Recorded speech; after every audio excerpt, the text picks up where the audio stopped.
Si tu es à la recherche du meilleur smartphone pas cher, alors cette vidéo risque de beaucoup t'intéresser. Dans un instant, nous allons te présenter les 5 meilleurs smartphones du moment, sur base d'une analyse détaillée du marché actuel et des avantages ainsi que des inconvénients de chacun des modèles sélectionnés. Ce top 5 n'est pas dans un ordre précis, mais si tu restes jusqu'à la fin de la vidéo, nous te dirons quel est, selon notre analyse, le smartphone avec le meilleur rapport qualité-prix. Est-ce que t'es prêt?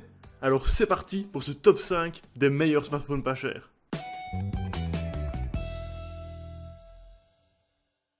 Le Gretel GT 6000 est l'un des smartphones les plus sérieux et les moins chers disponibles sur le marché. Mais attention, ce n'est pas le meilleur. Le smartphone dispose d'un revêtement en aluminium assez impeccable et une bonne sensation de solidité. En matière de hardware, on a droit à une compatibilité micro SD qui vient soulager un peu les 16 Go de mémoire interne. Il est aussi équipé d'un lecteur d'empreintes digitales, ce qui est pas mal du tout pour cette tranche de prix. La résolution est correcte, mais sans plus. Seulement 267 pixels par pouce, soit une définition de 1280 par 720 pixels. Heureusement, le taux de contraste et de luminosité rattrape le reste. La colorimétrie est soignée, avec une fidélité surprenante pour cette gamme de prix. L'écran a aussi l'avantage d'être lisible, même en pleine lumière. Niveau performance, rien de magique, mais c'est normal à ce prix-là. Avec un processeur quadricore 1,3 GHz et 2 Go de RAM, il gère relativement bien le multitâche et les applications multimédia. L'autonomie du smartphone est très surprenante. Sur le papier, 6000 mAh est un nombre qui casse tous les records. En réalité, elle compense surtout un manque d'optimisation de la consommation d'écran. C'est malheureusement sur l'appareil photo que le Gretel se prend la plus grande claque. La gestion des changements de luminosité est assez approximative et le résultat manque de contraste. Quant aux vidéos, elles sont limitées à 720p et la mise au point hésite assez souvent. En résumé, les avantages du Gretel GT 6000 sont un très petit prix, un écran 5,5 pouces et environ 36 heures d'autonomie réelle. Quant aux défauts, un design lourd et épais, une batterie non amovible et un appareil photo assez moyen. Le ZTE Blade A452 est assez semblable aux centaines de modèles qui existent dans cette gamme de prix. Cependant, ce qu'il sort du lot, c'est avant tout sa durabilité. Son design est ultra simple, ce qui a deux mérites, celui de convenir à n'importe qui et de fonctionner. Le revêtement est entièrement en plastique, mais il existe de nombreuses coques compatibles si on veut le rendre plus agréable à l'œil. L'écran de 5 pouces ne propose que le HD et sa luminosité rivalise difficilement avec une lumière de soleil direct, mais il tient la route. En matière de hardware, son processeur quadricore ne dispose que d'1 GHz et un seul Go de RAM, et ses 8 Go d'espace de stockage ne sont pas suffisants pour stocker beaucoup d'applications. Ce manque d'espace de stockage est probablement le plus gros défaut de ce téléphone et c'est bien dommage qu'il n'en possède pas au moins 16 plutôt que 8 Go. L'appareil photo n'est pas non plus les plus performants. S'il offre une image lisible et fonctionnelle, il lui manque la plupart des outils logiciels et hardware qui permettent de calibrer correctement les capteurs de smartphones plus chers. Bon, avec tout ça, pourquoi avoir retenu ce smartphone dans ce top? En fait, il y a deux raisons. La première, c'est que tous ces sacrifices ont un sens. Les 4000 mAh du smartphone font par exemple des miracles. Ces performances bien en dessous de ce qu'offre le marché aujourd'hui permet au ZTE une endurance de 2 à 3 jours d'autonomie, ce qui est énorme. Le Blade A452 n'est pas un excellent smartphone, mais c'est une version abordable et sérieuse qui conviendra à tous ceux dont le budget excède difficilement 100 € et qui en ont sans doute marre de se faire arnaquer. Dans l'ensemble, les avantages du ZTE Blade A452 sont une autonomie excellente et un rapport qualité-prix pertinent pour un usage occasionnel. Et les défauts, des performances très limitées et une batterie non amovible. Présenté en février 2017, le Nokia 6 est prometteur. Un rapport qualité-prix impressionnant et une marque renommée à la reconquête d'un marché de plus en plus compétitif. Nokia a toujours été ambitieux en matière de design. Avec le Nokia 6, c'est le chemin des angles qui a été pris, d'une dalle saillante et d'une coque élégante en métal. L'écran 5,5 pouces offre une densité de pixels de 403 pixels par pouce avec une définition Full HD. Dessous, on trouve une puce à 8 cœurs Snapdragon, 3 Go de RAM et 32 Go de mémoire, avec bien sûr un port micro SD. Et bien évidemment, on retrouve un capteur d'empreinte qui semble devenu obligatoire. Il ne dispose cependant pas du double SIM, ce qui est un peu dommage. L'autonomie du smartphone est plutôt correcte, même si ça ne casse pas la brique. En usage réel, les 3000 mAh ne durent pas beaucoup plus de 17 heures, même si on peut le faire durer un peu plus de 24 heures si on le ménage. Niveau performance, il y a une légère amélioration par rapport au Nokia 5. La puce est la même, mais l'extension de la RAM accélère sérieusement la gestion des tâches. Pour ce prix, on sait déjà que l'expérience gaming n'est pas idéale, mais les performances sont suffisantes pour assurer une certaine fluidité. L'appareil photo offre des performances satisfaisantes, avec 13 mégapixels et une colorimétrie bien calibrée. La netteté en plein jour est appréciable, mais en luminosité faible, c'est assez décevant, avec des couleurs baveuses et un manque de contraste.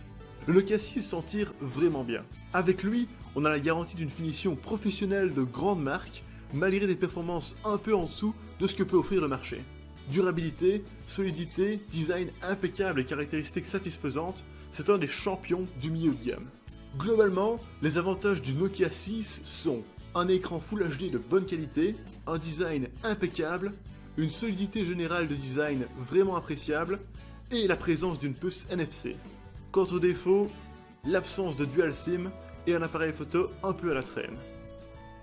De toutes les marques chinoises en circulation, LFone fait partie des rares auxquels on peut faire confiance, et le P8 Mini est un de leurs meilleurs modèles à ce jour. Pour moins de 150 €, il dispose de 64 Go de stockage interne, d'un port micro SD, de 4 Go de RAM, d'un processeur octa-core 1,5 GHz, d'un double SIM et d'un appareil photo 13 mégapixels. Et il embarque aussi un GPS ainsi qu'un capteur d'empreinte digitale. Si le design tout plastique n'est pas des plus attrayants, le choix de couleurs disponible est pas mal du tout et c'est assez rare en entrée de gamme. En plus, l'effet brossé est élégant. L'écran de 5 pouces est en Full HD, soit 1080 par 1920 pixels. L'autonomie est un peu mitigée, car les performances de ce smartphone sont gourmandes. Les 2680 mAh de sa batterie assurent une autonomie réelle d'environ 20 heures, ce qui est plutôt dans la moyenne de ce type d'appareil. C'est aussi grâce à ça qu'il ne pèse que 130 grammes. Et malheureusement, il est important de souligner que la batterie n'est pas amovible, ce qui est un peu dommage. Du côté de la photographie, malgré un léger manque de contraste, la colorimétrie est appréciable. L'image est belle, lisible et comparable à la plupart des smartphones à 250-300 €. Garantie sans hardware, solide, sérieux et puissant, l'LFone P8 Mini tient la route. Il s'affirme donc comme l'un des meilleurs choix dans cette gamme de prix très basse. En résumé, les avantages du LFone P8 Mini sont un écran Full HD, de très bonnes performances, une autonomie réelle très correcte et un appareil photo 13 mégapixels. Quant aux défauts, un design tout plastique qui semble un peu fragile et une batterie non amovible. En matière de design, Motorola a gardé toute sa marque de fabrique de la gamme Moto G. Légèrement arrondi, écran 5 pouces et un peu épais. Et même si ce choix impacte un petit peu le ratio bord-écran, c'est un confort supplémentaire dans la poche par rapport aux modèles plus anguleux ou plus larges. Les performances du smartphone sont très correctes. Processeur à 8 cœurs, 1,4 GHz, 2 Go de RAM, mais il est disponible à 3 Go de RAM pour une trentaine d'euros supplémentaires, et un écran 5 pouces Full HD. La mémoire interne est de 16 Go, avec une extension possible via micro SD.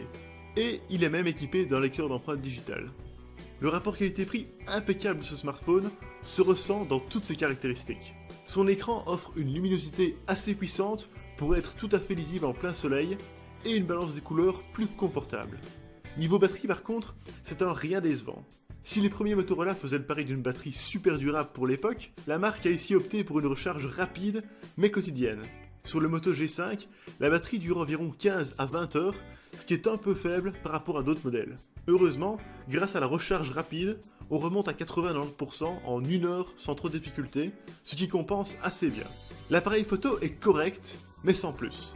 Contrairement au G5 Plus, il ne dispose pas de flash dual LED, il est donc moins performant que d'autres modèles. L'image manque de contraste, gère mal le mouvement et aussi des variations de lumière. L'enregistrement vidéo monte à 1080p avec 30 images par seconde, ce qui est plutôt standard, et malgré qu'il souffre des mêmes défauts que l'appareil photo, l'image reste lisible. Le Moto G5 est sincèrement une belle réussite au vu de son bas prix. C'est sans conteste le modèle le plus puissant et le plus fiable des gammes du moment, ce qui en fait notre choix favori dans le domaine des smartphones pas chers. Globalement, les avantages du Moto G5 sont un écran 5 pouces Full HD, d'excellentes performances, un design solide et durable, et le Dual SIM. Quant aux défauts, un écran plus petit que le Moto G4. Et voilà, ceci est notre top 5 des meilleurs smartphones pas chers. Si tu veux connaître le prix actuel d'un smartphone mentionné dans cette vidéo, n'hésite pas à aller dans la description. nous faisons attention à la garder à jour avec les meilleurs prix et les dernières nouveautés. Donc si un produit n'est plus disponible ou qu'un nouveau modèle est sorti, ne t'en fais pas, ce sera mis dans la description. Merci beaucoup d'avoir regardé cette vidéo, j'espère vraiment qu'elle t'a aidé à en apprendre plus sur les meilleurs smartphones pas chers du moment. Sur ce, à la prochaine.